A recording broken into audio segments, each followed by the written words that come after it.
Alléluia. Amen, amen, amen. Alors, déjà, soyez bénis. J'espère que vous êtes contents d'être là. Vous savez, c'est pas facile de se tenir là. C'est différent de parler, de prêcher et de chanter. La chanson, c'est vraiment mon élément. Prêcher, je crois que Dieu me permettra. Il fera de cela aussi mon élément. Amen. Parce que je pense que tout un chacun ici, nous sommes appelés à parler de lui. Nous sommes tous appelés à parler de Jésus, à prêcher. Amen. Le thème, c'est jeunesse, réveille-toi. Je ne sais plus, je crois que j'étais en train d'aller à la répétition de chant. Lorsque l'homme de Dieu m'a appelé, il m'a dit, oui, mais Jess, le thème de la jeunesse, c'est quoi? Et tout de suite, dans mon cœur, j'ai entendu, jeunesse, réveille-toi. Et je le lui ai dit, j'ai dit, non, papa, le thème, c'est jeunesse, réveille-toi. C'est vraiment un thème que Dieu m'a donné, il a mis dans mon cœur. Parce que vous savez, il y a tellement de choses qui se passent. Lorsque je dis jeunesse, réveille-toi, je me suis posé la question, si la jeunesse doit se réveiller, cela signifie qu'elle est endormie, n'est-ce pas? Je me suis posé la question, qu'est-ce qui peut endormir la jeunesse? Qu'est-ce qui endort la jeunesse? Et comment faire pour qu'elle se réveille? Ça, ce sont les deux points que nous allons aborder ce matin. Qu'est-ce qui endort la jeunesse? Nous allons prendre nos Bibles dans Proverbe 1, à partir du verset 7. Proverbe 1, verset 7. Amen. Ah, il y a ma maman belle à elle, c'est une violente. Hein? Proverbe 1, verset 7. Amen. Proverbe 1, verset 7. Je lis la parole de Dieu. La crainte de l'Éternel est le commencement de la science. Les insensés méprisent la sagesse et l'instruction. Amen. Écoute mon fils, l'instruction de ton père et ne rejette pas l'enseignement de ta mère. Car c'est une couronne de grâce pour ta tête et une parure pour ton cou. Amen. Amen. Ici, on parle de sagesse. Ce verset m'a été inspiré. J'étais en train de prier, je me disais, Seigneur, qu'est-ce que tu veux que je dise à ton peuple? Et je suis tombée sur ce verset. Ce verset, en fait, c'est le roi Salomon qui parle, en fait, aux jeunes. Il parle à la jeunesse. J'ai cherché la définition du mot sagesse. Parce qu'il faut savoir que le mot sagesse est rempli, il y en a, on le dit 221 fois dans la Bible. Ce mot-là, il est dit 221 fois. Du coup, j'ai cherché la définition. Je me suis dit, qu'est-ce que la sagesse? Pourquoi le roi Salomon parle-t-il de sagesse? Et la définition, c'est la sagesse, c'est un nom féminin qui traduit une notion de prudence, de modération et parfois de savoir. Je me suis dit, mais ce n'est pas clair. J'ai besoin de comprendre. Parce que là, c'est assez vague. Et j'ai poussé mes recherches et ça disait, c'est qualifier le comportement d'un individu qui allie la conscience de soi, la prudence, le discernement. Alléluia. Donc, la sagesse, c'est de pouvoir avoir le discernement. Et là, il dit dans le verset, « Mon fils, écoute l'instruction de ton père et ne rejette pas l'enseignement de ta mère. » Donc, qu'est-ce qui endort la jeunesse? Aujourd'hui, les jeunes sont devenus des « je m'en fous ». Les jeunes n'écoutent plus les parents. C'est-à-dire que les parents peuvent parler. Le jeune, lui, se dit « je sais tout. Je connais tout. Qu'est-ce que tu peux m'apprendre? Moi, je suis allé à l'école ici en France. Toi, tu étais à Abidjan ou tu étais au Congo. Moi, je connais tout. » Donc, quand maman va te dire « ne fais pas ça », toi, tu vas dire « mais qu'est-ce qu'elle connaît, elle? Je dois n'en faire qu'à ma tête. » Mais bien aimé, nos parents voient plus loin que nous. Vous savez, je vais vous raconter une petite histoire. Quand j'étais au collège, ma mère n'aimait pas que je traîne avec une fille. Elle me disait, non, je ne veux pas que tu traînes avec cette fille-là. Mais moi, je disais, mais maman, mais non. Elle est gentille et tout, elle est bien. Elle dit, mais moi, quelque chose me dérange chez cette fille. Mais moi, je ne voyais pas ça, cela. Je ne comprenais pas. Je me dis, ah, maman, toi aussi, tu abuses. Elle me dit, ah, tu comprendras plus tard. Et quelques temps après, effectivement, j'ai compris. Je me suis assise, j'ai dit, maman, tu avais raison. Donc, bien aimé, quand nos parents nous parlent, écoutons. Je m'adresse vraiment à la jeunesse. Quand ton père, ta mère te donne des instructions, écoute, comprends. Ne te laisse pas aveugler par des amis qui font n'importe quoi, surtout en tant que jeune chrétien. Vous savez, lorsque j'ai fait la réunion à la maison avec les jeunes, j'ai posé une question. J'ai dit, est-ce que vous croyez que les jeunes chrétiens doivent traîner avec des païens? Plusieurs personnes ont répondu. Et je crois que c'est ma petite sœur Lorraine qui m'a dit, oui, mais moi je peux traîner aussi avec des païens, mais si elle ne m'arrange pas, moi je la laisse tomber. Je me dis effectivement, parce que le but n'est pas non plus de les éloigner, mais c'est de les ramener à Christ. Mais en traînant tout le temps avec eux, en n'ayant pas la sagesse, ils mettent des semences dans nos vies. Bien aimé, quand ton ami te parle, tu te dis, oh non, mais ça rentre dans un oreille, ça sort de l'autre côté. Mais non, ce sont des semences. De la même manière que tu es assis ici, lorsque l'homme de Dieu se met à prêcher, il met des semences, n'est-ce pas? Donc, quand tu traînes avec quelqu'un qui est dans le monde, qui ne connaît pas Christ, quand il est en train de te parler, il est aussi en train de mettre des semences. Tu te dis, non, moi je vais à l'église. Bon, lui, c'est un fêtard. Il va en boîte de nuit, il boit, moi je ne bois pas. Mais bien aimé, on dit les mauvaises compagnies corrompent les bonnes, n'est-ce pas? Donc, pendant que tu es en train de traîner avec lui, un jour tu seras tenté aussi d'aller en boîte de nuit.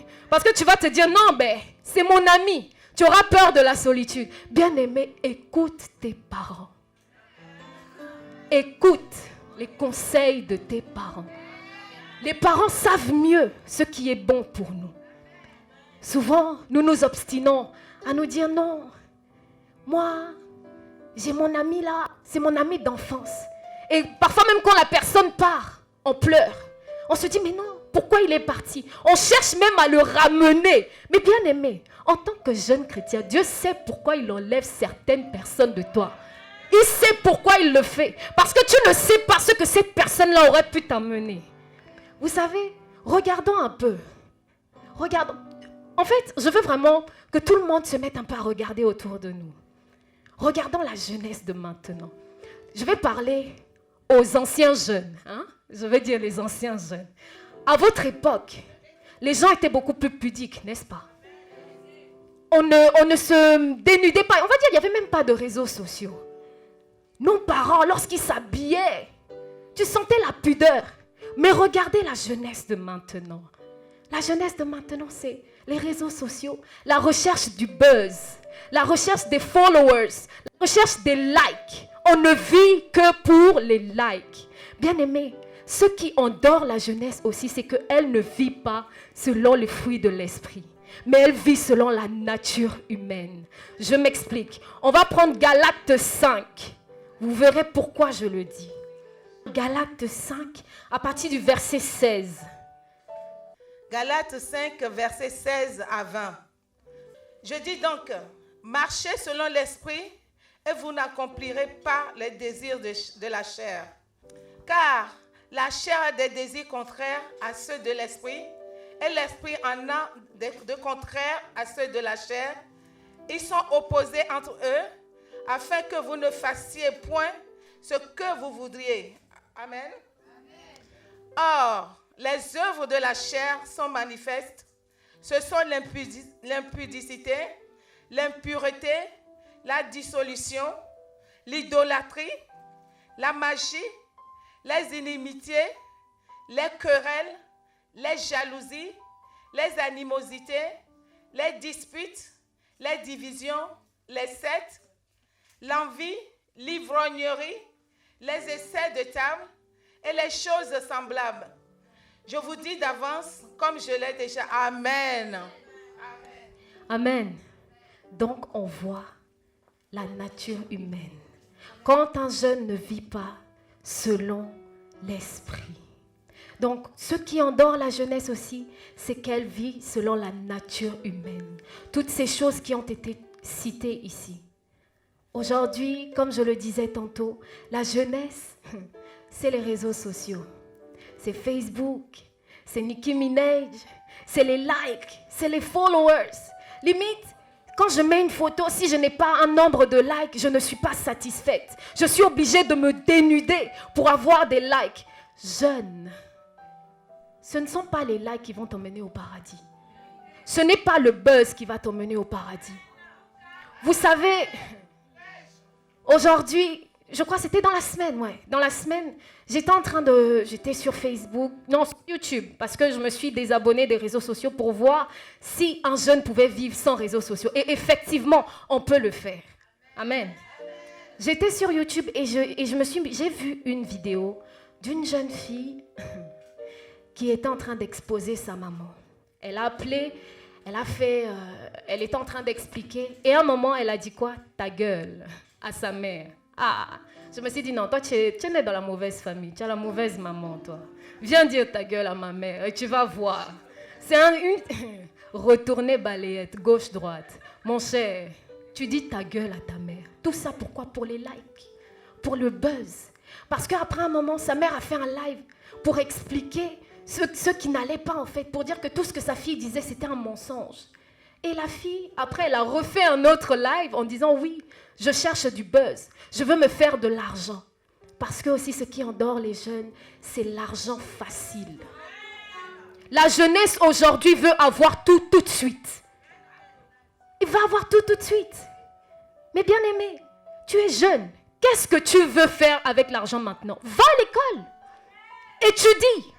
Deviens une personne qui a de l'intelligence. Bien aimé, notre Dieu n'est pas un Dieu idiot. Il sait pourquoi il a permis à l'homme de créer l'école. C'est pour ton éducation. Demain, supposons que tu vas avoir l'argent, ok? Tu es un ministre. Tu ne sais pas écrire. Tu ne sais pas lire. Ah, bien aimé, vas-y, étudie. Étudie. Aujourd'hui, le modèle de la jeunesse n'est plus Chris mais Nicki Minaj. C'est-à-dire que, vous savez, sur les réseaux sociaux, tout le monde est beau, tout le monde est belle. Et ça endort nos jeunes. Ils pensent que, voilà, pour être bien, il faut être beau, il faut se montrer et tout. Mais tout est retouché. Vous savez, sur les réseaux, les gens ne vous montrent que ce qu'ils veulent que vous puissiez voir. C'est à vous d'avoir la sagesse, de prier pour la sagesse, pour le discernement. Que Dieu vous permette de voir ce qui est vrai et ce qui est faux. Souvent, lorsqu'on fait quelque chose, on ne pense pas au lendemain. Mais bien aimé, aujourd'hui tu es jeune, demain tu seras maman. Supposons que tu t'es exposé sur les réseaux sociaux, tu t'es montré, tu t'es dénudé, tout reste. Même si tu effaces, il y a quelqu'un qui a fait une capture d'écran déjà. Demain, quand tu vas aller déposer ton enfant à l'école, nous sommes jeunes, on va avec mon enfant, je t'ai vu, je sais ce que tu as fait. Je dis, ah, voici telle sœur, elle était comme ça, je le dis à mon enfant. Mon enfant va le redire à ses camarades. Et après, ça va créer quelque chose. On a vu, il y a un grand artiste ivoirien qui disait ça, qu'il a arrêté d'aller à l'école parce que ses enfants disaient, voici le fils de la prostituée. Donc, il faut savoir que nos actes maintenant auront des conséquences sur notre futur. Faites attention, la jeunesse. En tant que jeunes chrétiens, nous devons être des modèles. Nous devons être des modèles. Ne nous laissons pas endormir par ça. Tout cela n'est que vanité. Tout va passer. Je me souviens, j'avais un pantalon que je mettais. Ma mère me dit, ah, mais Jess, tu sais que moi j'ai porté ce pantalon-là. J'ai dit, non, c'est vrai. Elle me dit, oui, oui.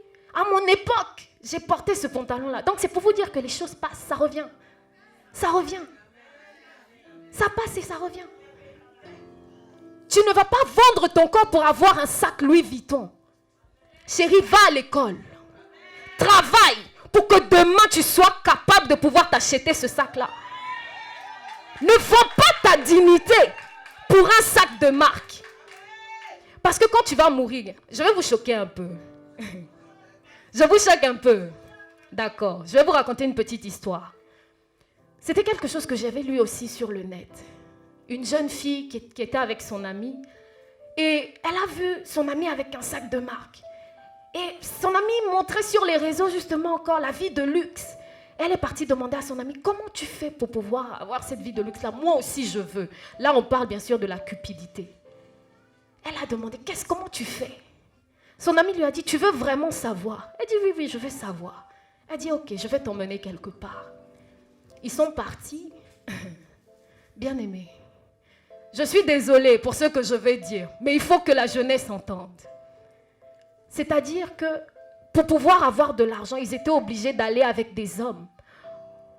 On faisait des selles sur eux, on pissait sur eux. Après cela, on leur donnait de l'argent. Vous voyez jusqu'où la cupidité, l'amour de l'argent, le fait de vouloir tout de suite nous emmène à faire. Beaucoup de jeunes filles sont mortes. Regardez sur les réseaux sociaux. Des jeunes filles vont sortir avec des pères de famille pour avoir de l'argent. Aujourd'hui, il y en a plein qui sont morts. Il y en a plein qui ont laissé leur vie. À quel prix? Parce que tout cela, tu n'auras fait cela pour rien. Tu vas payer ce sac-là, c'est quelqu'un d'autre qui va en bénéficier parce que tu es mort. Tu es mort. Ne dis pas que tu es trop jeune pour venir à Christ. Ne le dis pas. Parce que la Bible nous dit de vivre selon l'esprit. Les fruits de l'esprit. Je reviendrai dessus. Je reviendrai dessus tout à l'heure. Et qu'est-ce qui endort aussi la jeunesse? Là, peut-être que je vais fâcher quelques-uns. Parce que je sais qu'il y a beaucoup de gens qui aiment la musique ici. Ce qui endort la jeunesse, c'est la musique mondaine. La musique mondaine. Mes chers jeunes chrétiens, la musique mondaine vous endort. J'ai fait des recherches. Je me suis dit, ok, la musique, qu'est-ce que la musique? J'ai essayé de m'interroger sur cela. Il faut savoir que la musique a été créée pour adorer Dieu. N'est-ce pas? Elle a été créée pour adorer Dieu. Et en musique, on a ce qu'on appelle des notes de musique qui sont comme des clés. N'est-ce pas, tonton Simon? On a les clés de Fa, les clés de Sol. Donc, cela signifie que si la musique a été créée pour adorer Dieu et que les notes de musique sont comme des clés, ça veut dire que quand tu adores, tu es en train, avec ces clés-là, tu es en train de ouvrir ta destinée. Tu ouvres les portes de ta destinée, tu ouvres les portes de tes finances. Alléluia! Donc, le contraire veut que si tu adores, c'est-à-dire tu écoutes la musique mondaine, tu es en train de fermer tout seul ta destinée avec ces clés-là. Et tu es en train d'inviter le diable. Parce que quand on adore Dieu, on l'invite dans nos vies, n'est-ce pas? Et on est transformé. Et vous savez, je regardais encore une vidéo parce que justement, je me suis dit, bon, il faut que je puisse avoir des arguments pour pouvoir parler. Je regardais une vidéo de Nicki Minaj. Elle disait dans sa vidéo, oui, moi, quand j'écris, je ne réfléchis pas. On met juste la musique et puis les paroles sortent comme ça. Celui qui est en moi se met à parler, il rugit. Donc elle est possédée. Donc nous aussi, quand on adore Dieu, on se laisse guider par le Saint-Esprit. N'est-ce pas? Vu que le diable est un imitateur. Donc c'est pour dire, bien aimé, on doit faire attention. La musique a une portée spirituelle. Elle a une portée spirituelle. Mais vraiment, on ne se rend pas compte. On se dit, oh non, c'est juste de la musique. Surtout nous les chrétiens, on est un pied dedans, un pied dehors. On écoute aujourd'hui, on va écouter, je ne sais pas moi, DJ Arafat. Demain, on va écouter, je ne sais pas moi, Excel. Ou demain, on va écouter encore un autre truc et on va revenir écouter Dieu. Mais bien aimé, tu ne peux pas servir 2 maîtres à la fois. Tu dois choisir. C'est soit tu écoutes, soit tu adores Dieu, soit tu adores le diable. Tu ne peux pas le faire. Parce que la Bible nous dit, si tu es ni chaud ni froid, je te vomirai. Que ceux qui ont les oreilles pour entendre, entendent. Et je vais même encore aller plus loin. Prenons l'exemple d'un cobra, pour vous montrer à quel point la musique a une portée spirituelle. Lorsque on prend un cobra, on prend un enchanteur. Il prend la flûte, il se met à jouer. Normalement, le cobra, il est venimeux. C'est quelqu'un, on sait tous que c'est un animal qui nous mord. Mais le fait que l'enchanteur est en train de jouer la flûte, ça l'endort. Donc la musique t'endort aussi. Parce que lorsque tu écoutes cela, bien aimé, tu n'es plus attentif. C'est-à-dire que même lire la parole, tu n'arrives plus, tu as comme un esprit de lourdeur. Alors que si l'enchanteur ne jouait pas cette flûte-là, le cobra allait le piquer. Mais là, il le fait. Donc c'est pour vous montrer la portée spirituelle qu'a la musique. C'est pour vous dire vraiment, arrêtez cela. Ce n'est pas facile. Moi-même, j'étais dedans. J'étais une grande fan de Beyoncé, oui, oui. J'ai fait des scènes ouvertes chez moi, ma mère peut en témoigner, où j'ai chanté, j'ai dansé. Et à un moment donné, quand je suis venue à Christ, je me suis dit, bon Seigneur, c'est vrai, je viens à l'église, j'écoute encore, parce qu'il ne faut pas être hypocrite. Hein? Il ne faut pas être hypocrite, il faut dire la vérité. Même quand je venais à l'église, à un moment, j'écoutais la louange, j'écoutais aussi la musique mondaine. Mais je me suis dit, mais je voulais tellement plus. Je me suis dit, Seigneur, mais je veux t'appartenir. Je n'arrive pas. Et Dieu m'a permis justement de voir ça. J'ai commencé à voir beaucoup de vidéos où les artistes de ce monde étaient en train d'exposer, mais la jeunesse a les yeux fermés. Ils bouchent leurs oreilles. Ils ne veulent pas, ils refusent d'entendre, ils refusent de comprendre. Quelqu'un te dit dans la vidéo, je suis possédé. Toi, tu dis, oh non. Elle le dit juste pour le buzz ou pour le fun. Mais elle est en train de t'exposer, de te dire. On a vu ici avec le chanteur français, je ne dirai pas son nom, mais vous connaissez sûrement. Un grand chanteur noir qui a fait un dernier clip tout à l'heure. Les jeunes connaissent. Il a exposé. Il a exposé. Mais beaucoup de gens, quand je suis allée dans les commentaires, les gens disaient, mais non, il est en train de montrer ce qui se passe juste dans l'industrie de la musique, mais lui, il n'est pas comme ça. Ah bon? Il n'est pas comme ça. Jeudi, quand l'homme de Dieu était en train de prier, il disait, on doit demander à Dieu de nous donner cette capacité-là de pouvoir voir au-delà. Que nous devons être ceux-là qui exposent. Parce que trop de jeunes succombent. Je vais encore vous choquer un peu. Je peux vous choquer, n'est-ce pas? Quand on regarde bien, je peux dire que 85% des femmes, des jeunes filles qui tombent enceintes, c'est à cause de la musique. Pourquoi je le dis? Je m'explique. Tu vas en boîte de nuit, d'accord? On va te mettre un zouk. Tu vas commencer à zouker. Ça monte. Et puis tu te retrouves dans une chambre. Un coup KO, tu te retrouves enceinte. Tout ça, c'est quoi? La musique mondaine. La musique mondaine. Souvent, on est là, on danse seulement. On se dit, non, moi, je danse seulement. Mais quand tu danses, tu es en train d'adorer l'ennemi. Tu adores Satan. Dans un concert, on vous dit, put your hands up, genre, levez les mains en l'air. Mais la Bible dit que quand tu lèves les mains en l'air, c'est Dieu que tu es en train d'adorer. Donc, tu vas dans un concert, on te dit, lève les mains. Toi aussi, tu es là, tu lèves les mains. Mais tu es en train d'adorer l'ennemi. Et après, tu te plains de savoir que rien ne marche dans ma vie. Mais toi-même, tu es en train de fermer. Plus tu écoutes, plus tu fermes. Tu te dis, ah, mes choses sont compliquées. Je n'arrive pas à voir ceci. Je n'arrive pas à voir cela. Mais si dans tes oreilles, tout le temps, c'est ça, mais tu es en train de fermer ta destinée tout seul. Tu fermes tout seul. Commence à prendre la clé. Adore et ces clés-là. Et ouvre. Ouvre les portes de ta destinée. Ouvre les portes de ton mariage. Ouvre les portes de tes études. Ouvre les portes de tes finances. Bien-aimé, il faut cela. Je vais continuer encore. Qu'est-ce qui endort la jeunesse? Ce qui endort la jeunesse, c'est le manque d'amour. J'ai tendance à dire selfish. Le manque d'amour et la jalousie. Vous savez, les jeunes sont de plus en plus jaloux. Même dans l'église, la compétition. Des choses bizarres. Parfois, on envie la personne, mais on ne sait pas ce qu'elle a fait pour pouvoir arriver là. Bien-aimé, tu vas envier l'autre parce qu'elle chante bien ou elle prêche bien. Mais sais-tu combien de temps elle passe dans la présence de Dieu pour pouvoir le faire? Tu ne peux pas envier quelqu'un. Rapproche-toi de ta soeur et dis-lui, comment tu fais? Comment tu fais? Parce que c'est tout ça là qui nous retarde. La jalousie. Et le manque d'amour. Pourquoi tout à l'heure au début du culte, j'ai dit, dis à 3 personnes, dis je t'aime. Parce que la Bible nous dit que Dieu nous a dit, aime ton prochain comme toi-même. Donc tu dois pouvoir aimer ton frère et ta soeur comme toi-même. Si tu ne t'aimes pas, alors là c'est un problème. Mais cessons d'être jaloux et cultivons l'amour. L'amour entre nous.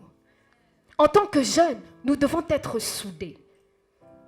Aujourd'hui, souvent certains jeunes sont les premiers à calomnier. On va mettre une vidéo d'une personne qui est bizarre, elle va commencer à parler. Limite, c'est elle qui va colporter partout en fait. Mais quand tu vois ta sœur qui est en train de faire quelque chose de mal, prie pour elle au lieu de parler. Ferme un peu ta bouche. Bien-aimé, dis un peu, ferme un peu ta bouche. Nous devons arrêter cela. Nous sommes les leaders de demain. Nous sommes les leaders de demain. En tant que jeunes, nous devons cultiver l'amour, arrêter tout cela. Nous devons cesser tout cela. Ah, alléluia. Et je me disais aussi, ce qui endort la jeunesse, c'est la secte. Je vais encore reparler de ça parce que c'est vraiment un phénomène qui touche beaucoup la jeunesse. Pourquoi je parle de secte? La nouvelle mode, c'est de mourir jeune et riche. Parce que si vous regardez bien, les jeunes artistes de ce monde meurent très tôt. Ils ne dépassent pas la trentaine. 20 ans, 21 ans, 18 ans, 19 ans. Et souvent même, ils deviennent même plus célèbres à leur mort. Ils deviennent plus célèbres. On les écoute encore plus. Comme j'ai regardé, il y avait un petit jeune de Disney Channel qui est décédé. Je crois qu'il devait avoir 16 ans, 17 ans. Mais il avait beaucoup d'argent. Hein? Un autre aussi. Juicy World, je ne sais pas quoi. Qui est mort à l'âge de 21 ans. Mais il avait beaucoup d'argent. Mais bien aimé, quand tu écoutes sa musique, il te dit carrément, oui, j'ai vendu mon âme au diable. Attends, quelqu'un vous dit, j'ai vendu mon âme au diable et toi, tu continues de l'écouter. Si ça, c'est pas, je sais pas, si ça, c'est pas de l'aveuglement, en fait. Tu es aveuglé. Pourquoi tu continues à écouter? C'est comme si j'ai l'impression que la jeunesse refuse de voir. La jeunesse refuse de voir. On refuse.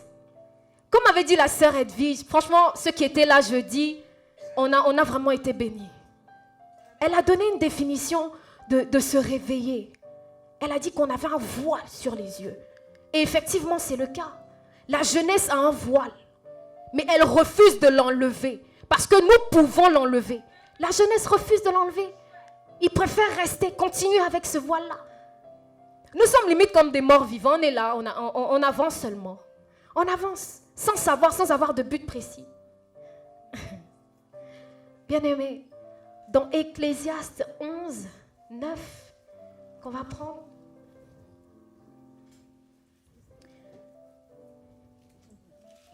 Il est dit, jeune homme, réjouis-toi dans ton adolescence, livre ton cœur à la joie durant ta jeunesse. Marche en suivant les voies de ton cœur et les regards de tes yeux. Cependant, sache que pour tout cela, Dieu t'appellera en jugement. Donc, pendant que tu es en train de faire ça, tu te dis, non, je suis trop jeune, j'ai encore le temps. Mais qui connaît le jour de sa mort ici? Qui sait quand est-ce qu'il va mourir? Est-ce que nous nous inquiétons de nos âmes? D'où va aller notre âme? Où va aller nos âmes? Est-ce que nous nous inquiétons de cela? Non. Aujourd'hui, la jeunesse ne s'inquiète plus de cela. C'est juste, voilà, j'y vais seulement. Je marche seulement, je suis encore jeune, j'ai le temps. Moi-même, je me souviens, quand j'étais plus jeune, je pense que je devais avoir 9 ans. Parce qu'on m'avait dit que quand on te baptise, tu renais de nouveau, tous tes péchés sont pardonnés. Donc, je m'en souviens comme si c'était hier, j'avais 9 ans. Je disais, bon, quand je sais que je vais mourir et tout, je vais aller me faire baptiser. Mais bien aimé, qui t'a dit que tu vas atteindre 50 ans? Qui t'a dit que tu peux atteindre la trentaine? Personne. Personne. Alors, pendant que tu es encore jeune, reviens à Jésus. Souvent, on se dit peut-être non, avec Jésus, on perd le temps. Mais on ne perd pas le temps avec Jésus. Parce que Jésus, c'est ce qui est bien pour nous. Plus tôt tu viendras à lui, plus tôt tu auras tes bénédictions. Parce que plus tu retardes ta bénédiction. Plus tu retardes ta bénédiction. Après, tu te retrouves à 40 ans. Tu n'as rien accompli. Tu n'as pas de maison, tu n'as pas de voiture, tu n'as rien du tout. Vraiment, merci ma soeur, tu es aigrie. Après, tu te demandes, tu commences à accuser les sorciers. Parfois, le sorcier lui-même, il se dit, hé Dieu, j'ai encore fait quoi? Alors qu'il n'a rien fait. C'est toi-même, tu es ton sorcier. Tu es ton sorcier. Bien-aimé, reviens à Christ et tu vas voir. Tu verras ce qu'il peut te donner. Parce que ce qu'il peut te donner, c'est plus grand que les choses de ce monde. Et là, je vais parler aux chantres. Je vais parler aux instrumentistes. Arrêtez de copier le monde. Celui qui donne l'inspiration, c'est Jésus-Christ. C'est lui qui donne l'inspiration. Parce que souvent, on a tendance à se dire, si je fais ça, ça va faire bouger. Mais notre but, est-ce que c'est de faire bouger ou de ramener des âmes? Parce que les gens peuvent bouger, mais il n'y a rien dedans. Il y en a aussi, ils vont se mettre à chanter, mais il n'y a rien dedans. Donc, en tant que jeunes, nous devons nous rapprocher de Dieu. Nous devons réapprendre à prier. Nous devons refaire une alliance pour que la jeunesse se réveille elle doit se rapprocher de Dieu. Et je bénis le nom de l'Éternel parce qu'on a aussi été bénis le mardi avec l'homme de Dieu, qui nous a appris qu'il faut prier, bien aimé. Aujourd'hui, la jeunesse, on est trop paresseux. Comme à l'habitude de le dire ma maman derrière, génération McDo. On aime tout ce qui est rapide. On n'aime pas tout ce qui dure. Non, on préfère aller au McDo. Non, j'ai mon Big Mac tout de suite. C'est bon, c'est fini. Mais les nourritures qui durent sont les plus bonnes, n'est-ce pas? Ah, mon papa a l'habitude de dire que le ndolé de sa femme, ça met du temps au feu, mais c'est super bon. Donc, bien aimé, arrêtons ça. Arrêtons ça. Nous devons être des leaders. Nous devons être une jeunesse réveillée. Nous devons être assoiffés. Merci, Maman Bella. Nous devons refuser de continuer à être dans le monde, à vivre comme les gens du monde. Parce que quand une personne te regarde même, est-ce qu'elle a envie de venir à Christ? Quand elle regarde ta vie, est-ce qu'elle a envie de venir à Christ? Tu sais, quand tu commences à t'engager, à suivre Jésus, il y a des choses en fait qui t'irritent. Je me souviens, je crois que j'étais en jeûne et j'ai une amie qui m'a appelée. Elle a commencé à me parler des choses, n'importe quoi. Ça m'énervait. Limite, j'ai coupé le téléphone. Et je suis allée voir ma soeur, j'ai dit oui, mais c'est bizarre parce que cette amie-là et tout, elle a commencé à parler. Mes oreilles étaient en train de me chauffer, limite ça m'énervait. Elle me dit, Jess, fais attention. J'ai dit, bien aimé, quand tu suis Jésus, il te montre des choses. Les choses cachées. Parce qu'il dit dans sa parole qu'il a le désir de déverser son esprit sur nous et de nous faire connaître sa parole. Comment tu vas connaître la parole de Dieu si tu ne passes pas du temps avec lui? Arrête un peu d'être paresseux et paresseuse. Nous voulons tout de suite. Mais on ne veut pas prier. On ne veut pas. Je bénis le nom de Dieu. Maman Lydienne, elle nous chauffe tous les jours. Elle nous chauffe, hein, beaucoup. Quand tu n'étais pas connecté, elle te dit, tu t'es pas connecté. Tu t'es pas connecté. Toi-même, quand tu sais que c'est ton tour de passer, tu t'es pas connecté, attends, tu commences à trembler. Tu dis, hey, Seigneur, je ne me suis pas connecté. Seigneur, je ne me suis pas connecté. Là, elle va parler. La dame là va parler. Toi-même, tu commences à avoir peur. Bien aimé, c'est bien d'avoir une personne comme ça, qui nous apprend à prier. Nous devons être des jeunes qui prient. Parce que dans la prière, bien, il y a beaucoup de choses. Dieu nous montre même ce que l'ennemi cache. Je vais vous dire pourquoi je vous dis que la prière est intéressante. J'étais en première et j'étais en train de réviser. À un moment, j'étais fatiguée. Je me suis dit, Seigneur, je suis fatiguée de réviser. Je révise trop. Indique-moi, conduis-moi un peu. Qu'est-ce qui va tomber? J'ai prié, j'ai dormi. Bien aimé, on m'a montré 3 sujets. Je me suis levée et j'étais là, je me disais, on me montre ces 3 sujets-là, mais est-ce que c'est ça? Je doutais dans mon cœur. Je suis allée voir ma mère, j'ai dit à ma mère, maman, on m'a montré 3 sujets, j'ai rêvé de 3 sujets, est-ce que c'est ça? Elle me dit, c'est ça, va, prie. Tu as prié pour ça, vas-y. Mais je doutais toujours, mais je me suis dit, bon, c'est vrai, tu m'as montré ça, Seigneur, je doute un peu, mais je lis quand même. Je lis aussi les autres. Quand j'arrive devant l'examinateur, parce que c'était un oral, il me dit de piocher. Je pioche, je regarde et je vois les 3 sujets. Bien aimé, j'ai commencé à rigoler. Je me suis dit, Seigneur, tu ne mens pas. C'est là où j'ai commencé vraiment à expérimenter la gloire de Dieu, malgré le fait que je n'étais pas encore totalement en lui. Mais juste le fait de prier. Et il avait vu que mon cœur était sincère. Et je l'avais dit à des amis, et ils étaient en train de me dire, Jess, faut prier comme ça pour le bac, là, tu vas avoir le sujet de comptabilité qui va arriver. J'ai dit, donc moi, je suis devenue votre gourou, quoi. J'ai dit, allez-y, priez aussi, il va vous montrer. Et je suis encore allée pour le bac. J'ai prié. On m'a encore montré le sujet de comptabilité. Bien aimé, je suis allée, j'ai vu mes amis. J'ai dit, bon, il y a ça qui va tomber. Et là, ils sont là, ils me regardent, ils me disent, Il y avait 2 qui étaient avec moi qui m'ont dit, bon, moi, je sais que Jess, quand elle prie et puis elle rêve de quelque chose, ça arrive là. Moi, je vais faire comme elle dit. D'autres ont dit, Jess, toi, va là-bas avec tes rêves. J'ai dit, vous ne connaissez pas Dieu. Effectivement, quand on est arrivé devant la feuille, les choses que j'avais dit de réviser, c'est ceux qui sont arrivés. Donc, c'est pour vous montrer la portée de la prière. Jeunesse, réveille-toi. Réveille-toi. Il est temps que tu rentres dans ta bénédiction. Arrête de retarder les choses. Rentre dans ta destinée. Il est temps. Parce que tu es en train de retarder pour rien. Tu le fais pour rien. Commence à te lever. Vous savez, il y avait un verset que je lisais beaucoup, sur lequel je tombais aussi beaucoup. C'était Jérémie 8. Ce verset,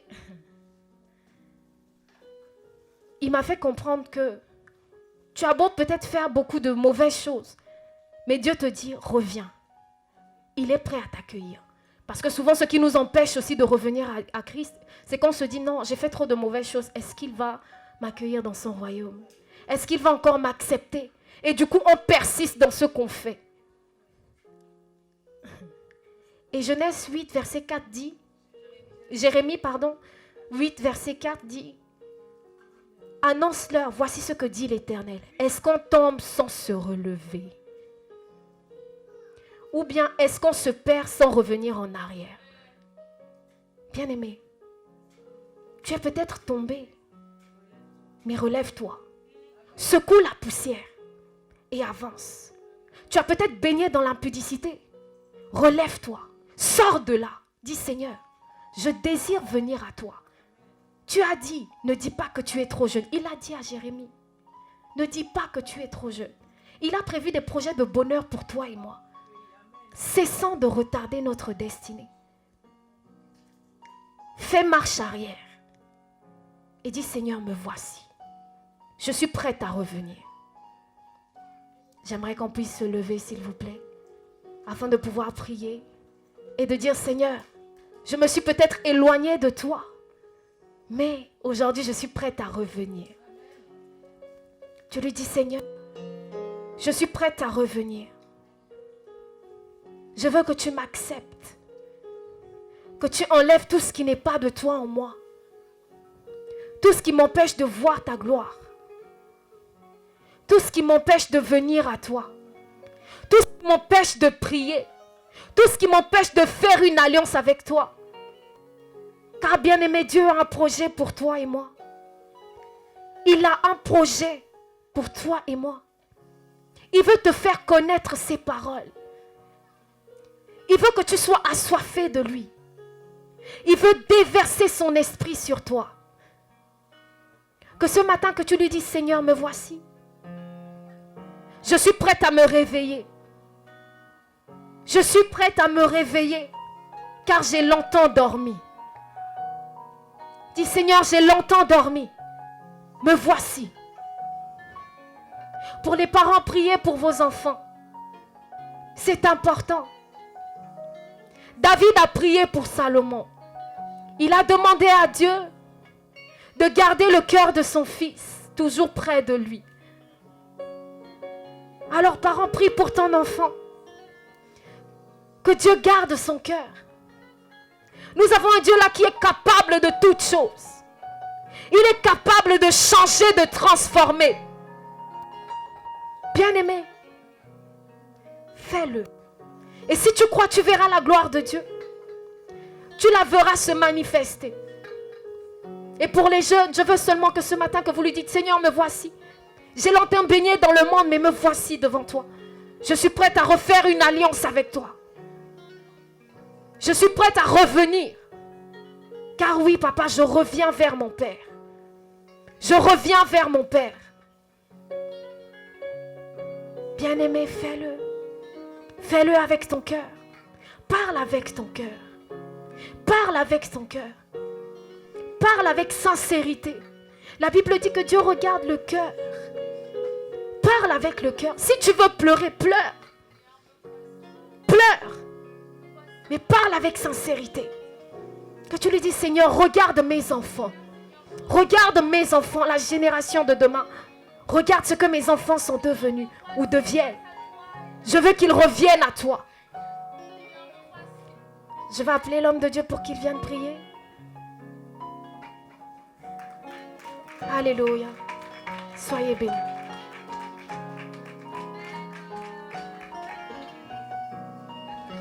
Alléluia. Que la jeunesse se réveille. Que Dieu ouvre que Dieu accomplisse des grandes choses pour cette jeunesse. Père, je te bénis, éternel Dieu, toi qui as donné l'excellence à ta fille.